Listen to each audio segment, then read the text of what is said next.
Vous avez dit renouvellement d'air? La ventilation en rénovation est un poste méconnu. Pourtant, renouveler l'air en continu et dans toutes les pièces est essentiel pour vivre dans une maison saine. En effet, en l'absence de renouvellement d'air suffisant, il existe des risques pour le bâti, pathologies, moisissures, et des risques pour la santé des occupants, allergies, asthme, virus, odeurs, maux de tête. Afin d'évacuer correctement polluants et humidité, une seule solution: renouveler l'air en continu. Pour cela, il est nécessaire d'avoir recours à une action mécanique. C'est le principe de la ventilation mécanique contrôlée, dite VMC. Le principe est simple: faire entrer de l'air neuf dans toutes les pièces sèches, comme le salon ou les chambres, et extraire l'air vicié des pièces humides, comme la salle de bain, les WC, la cuisine ou la buanderie. Le lien entre une bonne qualité de l'air et son taux de renouvellement est fort. Pour obtenir une qualité d'air optimale, un renouvellement de 0,6 volumeur est nécessaire.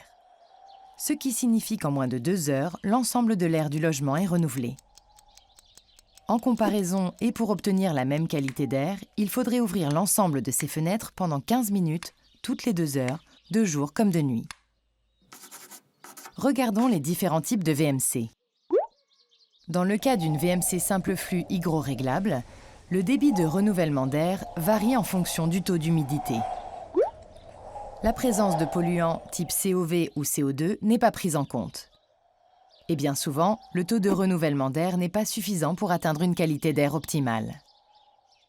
De plus, l'air entrant est froid en hiver et chaud en été, ce qui peut amener un certain inconfort. Dans le cas d'une VMC double flux, le débit est réglé pour assurer le taux de renouvellement de l'air nécessaire, soit au minimum 0,6 volumeur, et garantir ainsi un balayage complet et homogène. Elle permet également de filtrer l'air entrant, limitant l'entrée de polluants extérieurs et d'allergènes. Enfin, la grande particularité de la VMC double flux est de posséder un échangeur thermique. Mais qu'est-ce que c'est? C'est un système passif qui permet de croiser les flux pour qu'ils échangent leurs calories. L'air le plus chaud transfère ses calories à l'air le plus froid. Ainsi, en hiver, l'air entrant est réchauffé passivement, permettant d'éliminer les courants d'air froid et limiter la consommation de chauffage. Et en été, l'air extérieur est refroidi passivement, favorisant un bon confort intérieur. Une ventilation double flux permet ainsi d'assurer un air sain pour les occupants et le bâtiment, tout en limitant les déperditions thermiques. Et avec une VMC double flux, peut-on ouvrir ses fenêtres? Oui, cela ne pose pas de problème au système de ventilation. Par contre, avec subtilité. En hiver, d'un point de vue sanitaire, il n'est pas nécessaire d'ouvrir les fenêtres.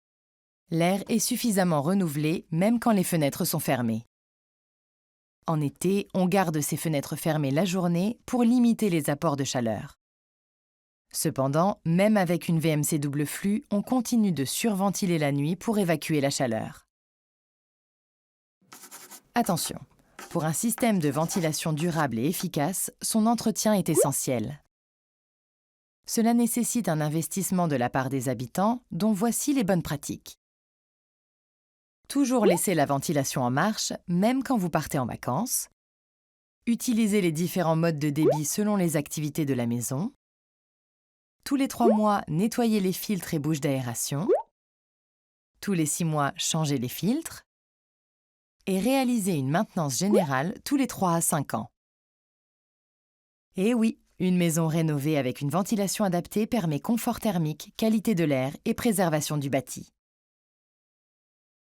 Et une fois votre système de ventilation installé, entretien, vous penserez.